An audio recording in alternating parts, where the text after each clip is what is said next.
An unlikely hero who hailed from football's lower leagues and in their desperate hour of need answered his nation's call. A new manager to take us into the World Cup. Mike Bassett, England Manager, is a film from 2001. It's a mockumentary comedy sports film about a football manager called Mike Bassett who gets a job managing the England squad. Yeah, so I chose this one. I chose this one for a few reasons, really, but let's take a quick look at the scores before I tell you. So, at the time of recording on IMDb, it gets 6.8 out of 10.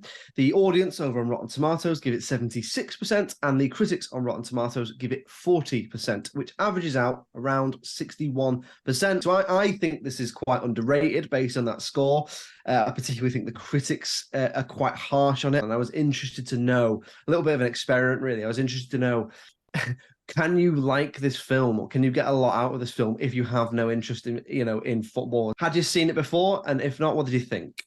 I hadn't seen it before, but it was a bit on my radar. So as I've mentioned to you previously, the men in my family are football obsessed. So this was definitely one that I was aware of. I do certainly think that if you are a fan of British football, there is a lot in this for you, and the jokes probably hit a lot harder. But as a passive fan, there was quite a lot for me to enjoy in there as well. So I really like the way they utilised the mockumentary style. And this was all used really effectively to create quite a lot of the comedy in the film, I thought. There were some great moments of physical comedy in this. Ricky Tomlinson is obviously doing a lot in this film, and some of my favourite moments were when the camera is watching him watching the game, and he's having these really huge over-the-top reactions where he's wincing because his players are playing badly and things just aren't going well. And a lot of the scenes and a lot of the dialogue, a lot of the script, it all felt quite familiar and like things you would actually hear people who work in football say. An old-fashioned manager, and the play is simple.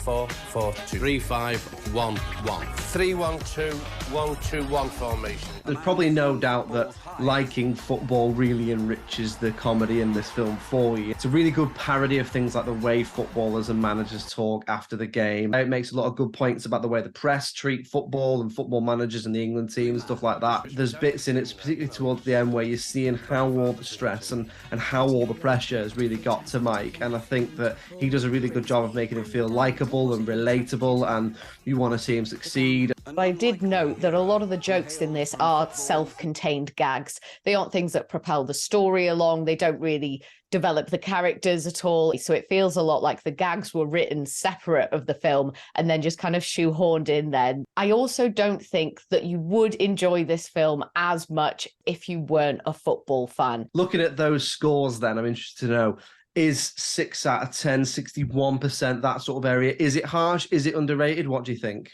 I think with the right audience and the fact that it is just quite a well-made film, that those scores are a little bit underrated.